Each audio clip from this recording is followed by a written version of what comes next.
I am, is it vertically challenged? You are loud enough. Go on.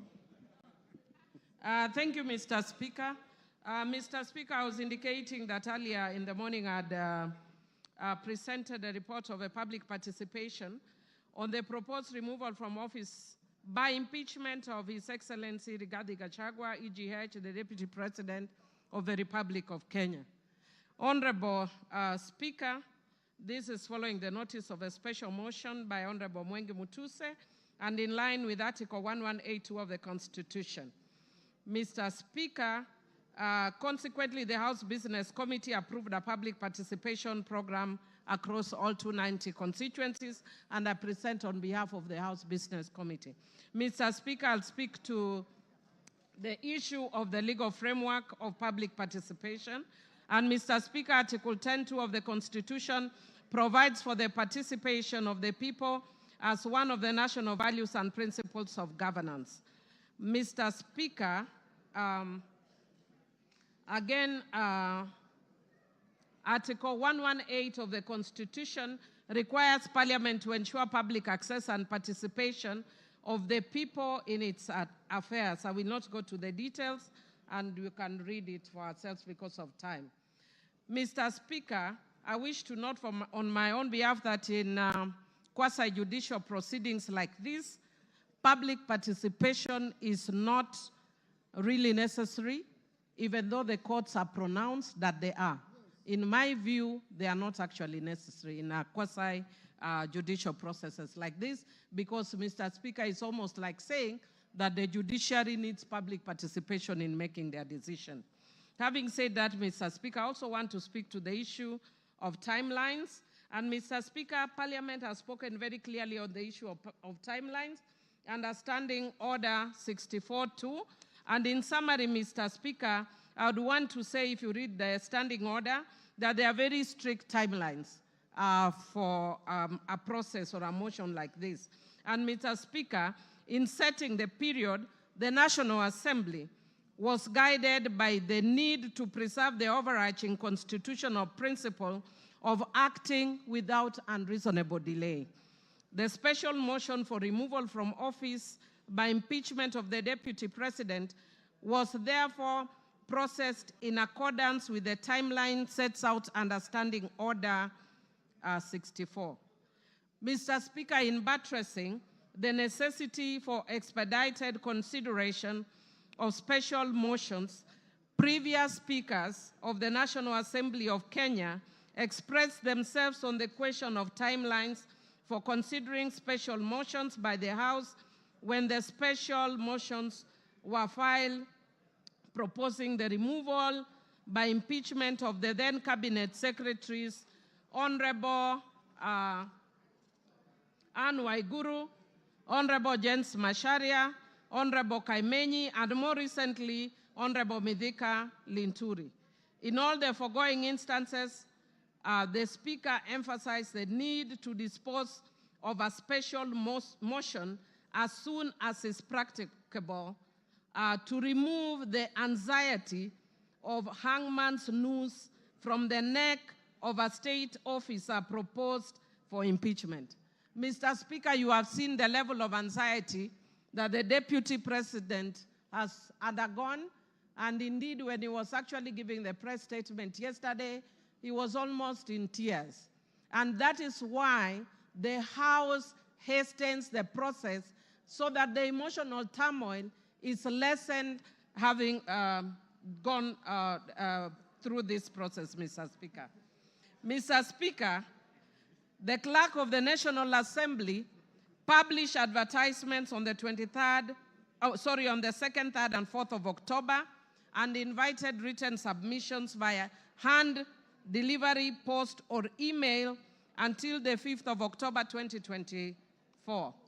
Mr. Speaker, all these were also advertised on the 4th of October and extended to the 5th in each constituency. To assist in this exercise, a public view template was made available to the public in both English and Kiswahili to guide submissions.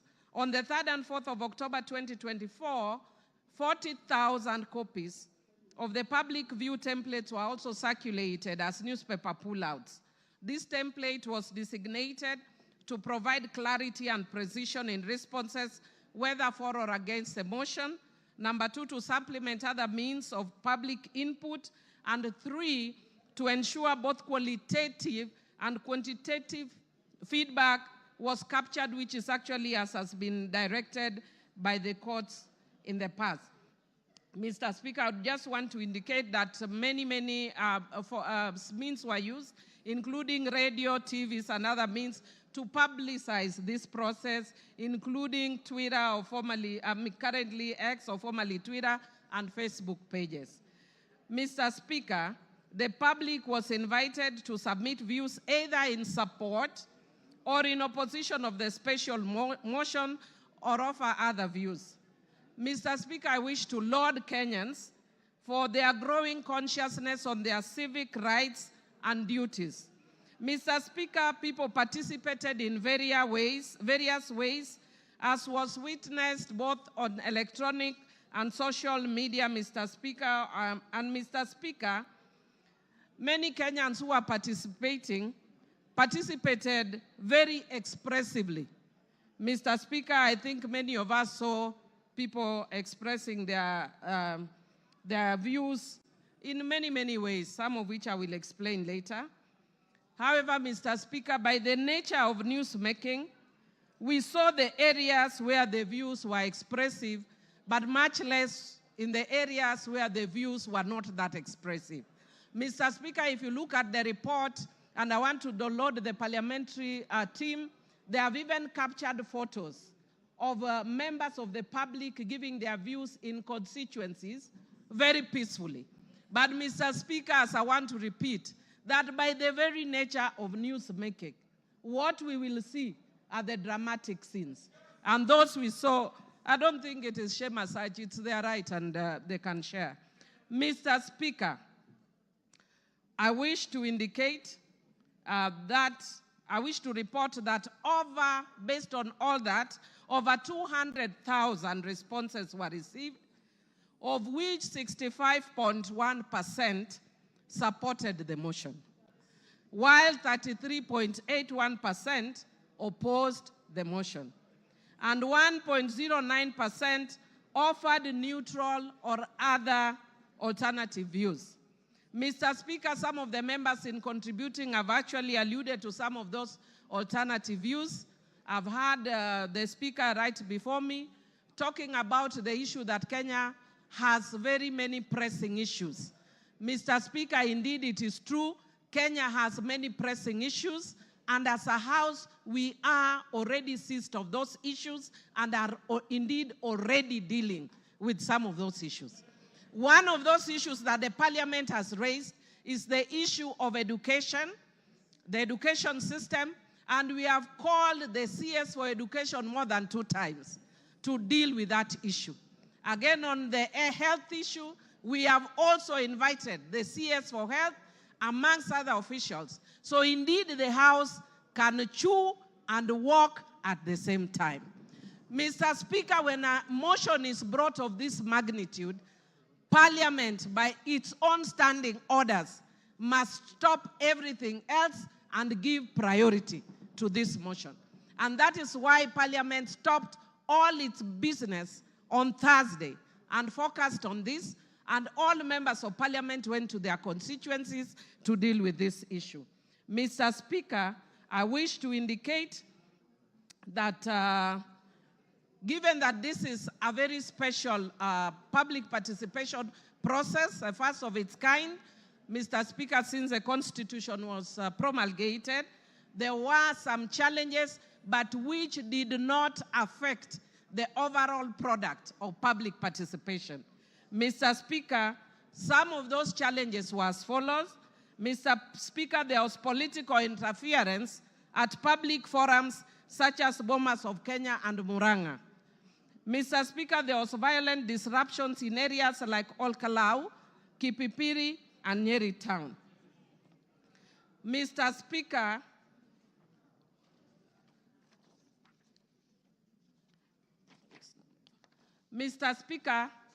There was incomplete or unclear submission, including forms without identifying information or contradictory responses. Mr. Speaker, there was low turnout in some constituencies due to insecurity, such as in Bura. Mr. Speaker, public expectation for monetary compensation for participation was also experienced. Mr. Speaker, there was late submission of forms and memorandum in some instances. There were threats of violence towards officers and inappropriate language in some email submissions. And Mr. Speaker, there was pressure from some constituencies such as Olkalau and Kipipiri for officers to declare results prematurely. On the whole, Mr. Speaker, most places in the country went on uninterrupted. And the results that I just indicated to you, Mr. Speaker, are based on that. Mr. Speaker, because of time, and I would like other members to speak, I would want to invite members to look at the report that has been tabled by the House Business Committee. Mr. Speaker, I'll just speak very briefly on my own account. Mr. Speaker, I wish to indicate on my own account as a member of Suba North constituency that what we are going through post-2010 constitution, I want to agree with the honorable member that has spoken and said that it's a very important process, because indeed it is. Mr. Speaker, it is a defining moment constitutionally and a first of its kind since 2010. It is both a legal and a political process. Mr. Speaker, the Supreme Court in the Sonko's case confirmed that impeachment is not just about civil liability or criminal culpability, but it's about accountability, political governance, as well as policy and political responsibility. Mr. Speaker, I'll speak very briefly to that in the end, but I want to speak to the issue of grounds. I'll be very brief, Mr. Speaker. Mr. Speaker, there are 3 grounds that have been given under Article 150 of the Constitution. Mr. Speaker, I want to speak to the issue, the 3rd ground, which is gross misconduct. Mr. Speaker, I have actually looked at the Constitution and there is no definition of gross misconduct. I have looked at our laws and there is no definition of gross misconduct. Mr. Speaker, Black's Law Dictionary defines gross misconduct as a dereliction of duty, unlawful or improper behavior. Mr. Speaker, on that account alone, virtually every ground that has been stipulated here would amount to gross misconduct. Mr. Speaker, speaking as a governance expert, perhaps it's one of the areas we may want to change in future in the Constitution. Because I was saddened when Nancy Baraza was removed from office for just touching somebody's nose. Only. Even pinching. Yeah? Touching somebody's nose. So, Mr. Speaker, what I would like to say, Mr. Speaker, is based on these grounds, it is easy to impeach. Mr. Speaker, if you just had me 1 minute, please. Mr. Speaker. Okay, you have 1.5. Thank you, Mr. Speaker. Mr. Speaker, I'm a very tough person, but by very nature, I'm also very empathetic. And I've been sympathizing a lot with the Deputy Speaker, especially, Deputy President, sorry, especially when he prays, because I'm also a prayerful person. But Mr. Speaker, I would want the Deputy Speaker to learn from this. Deputy President. Sorry, Deputy President. Sorry, I don't know why I keep going to Honorable Gladys. Mr. Speaker, in my book, which I've just released, Rego Beregt, Principle 9, the power of words, taming the tongue. Mr. Speaker, if the Deputy President had been quiet, he would have carried many people in this house. But he did not tame the tongue. And every time he spoke, he's just showing further and further division of the country. And I feel sad as a country that many people, even my friends, because I have many friends in Central Kenya, who are calling me, are not calling me from a governance perspective.